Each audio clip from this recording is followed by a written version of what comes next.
الفرح والحزن، الأمل والألم، مشاعر دائما نلتمسها من الموسيقى. أنا لانا، ولطالما ترجمت مشاعري وأفكاري عن طريق الكتابة والرسم، واليوم حبيت أعطيكم مجدف معي لنغوص في لغة الفن.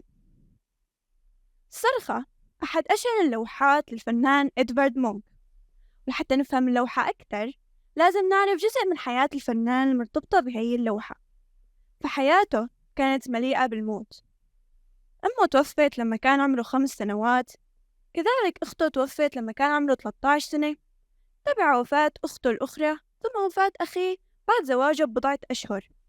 فحياته كانت مليئة بالصدمات المتتابعة، الشيء اللي جعله مكتئب، وهذا الشيء كان واضح في أعماله.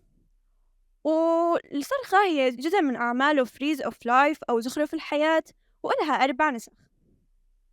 بمذكراته بيوصف الفنان اللوحة بقوله: كنت أمشي على الطريق مع صديقين، وغربت الشمس، وفجأة تحولت السماء إلى لون الدم، وشعرت بنفس ذلك الهم الثقيل، ألم مرهق تحت قلبي.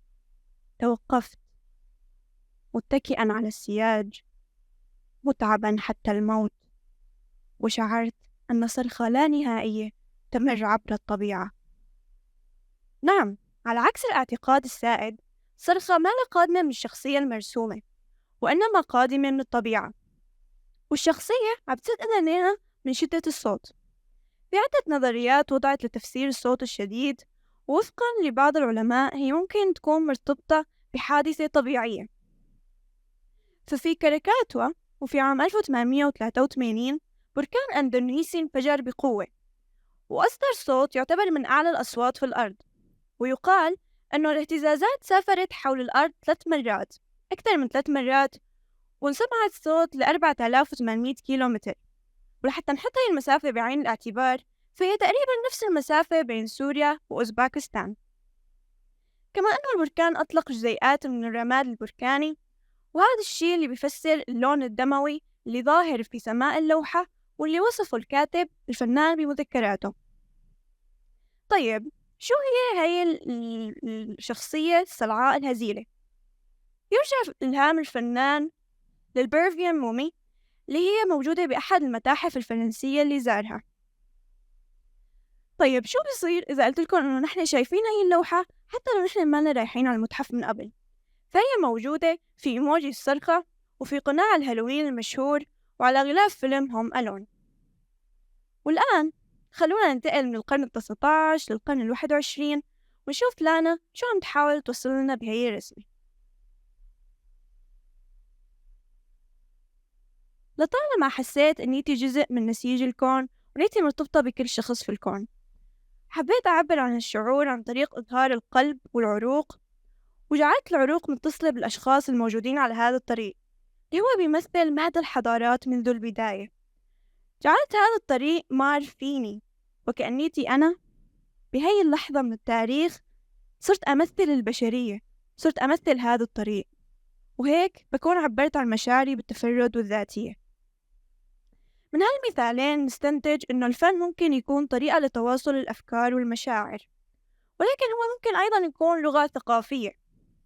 فمثلا الرقصة التقليدية الشعبية الروسية باسم بيريوزكا أو بيرشتري، اللي هن أشجار البتولة. الاسم مستوحى من انزلاقات الراقصات، اللي هي السلسة اللي بتبدو كأنيتهم عم يمشوا بدون ما يحركوا إجريهم، وهذا الشيء هو اللي بيشبه تمايلات أشجار البتولة في الرياح. ولحتى نفهم أكثر رح نعرض جزء من هاي الرقصة.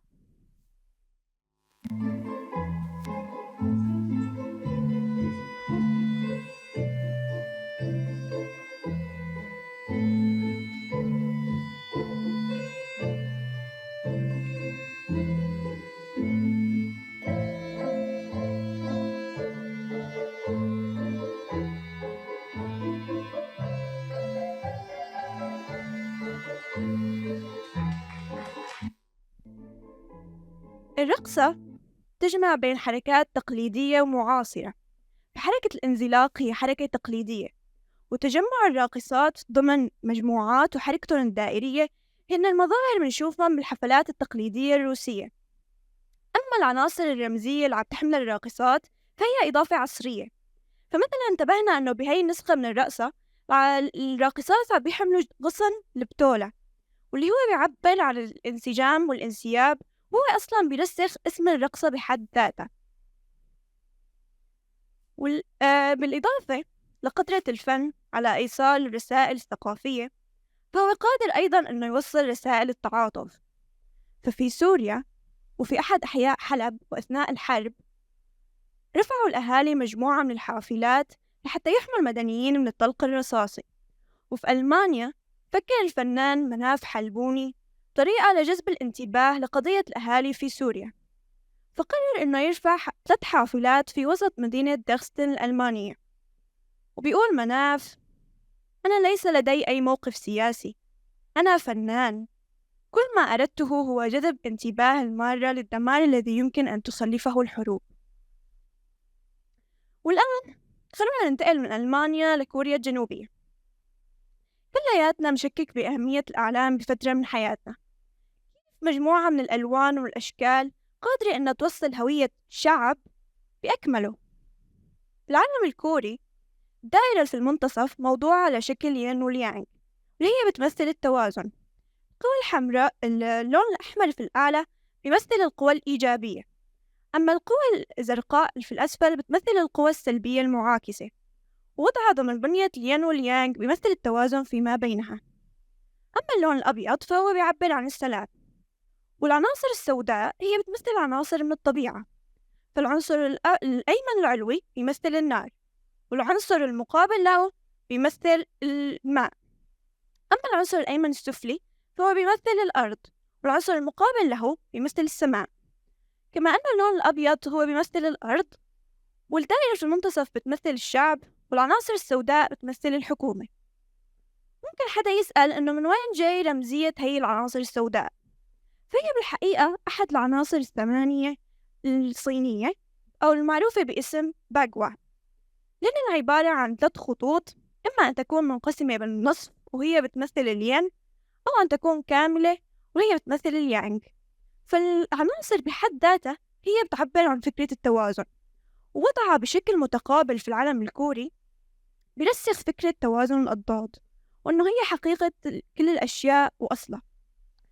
فهيك بيكون العلم طريقة فنية لحتى توصل لنا ثقافة شعب بأكمله، ولحتى تفرجينا كمان تأثر الثقافة الكورية بالفلسفة والثقافة الصينية.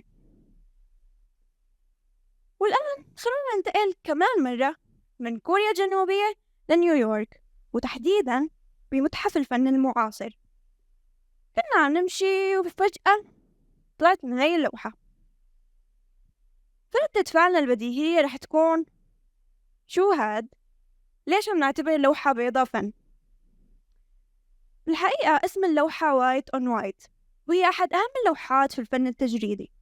لحتى نفهم أكتر شو هو الفن التجريدي رح أطلب منكم أنه تحدقوا لبعض اللحظات في اللوحة وتحاولوا تفكروا فيما بينكم شو عم تشوفوا. الآنسة رح تشوف طلابة، والجوعان رح يشوف بروستد، والطالب رح يشوف ببجي قصدي كتبه. هيك بيكون الفن طريقة لتواصلنا مع أفكارنا اللاواعية، فهو مرآة تعكس لنا ذواتنا وتخلينا نشوف إيش في جوات عقلنا اللاواعي. من خلال الأمثلة اللي تطرقنا لها اكتشفنا أشكال غير مألوفة للفن. فالباص ممكن يكون فن، والعلم، وحتى اللوحة البيضاء.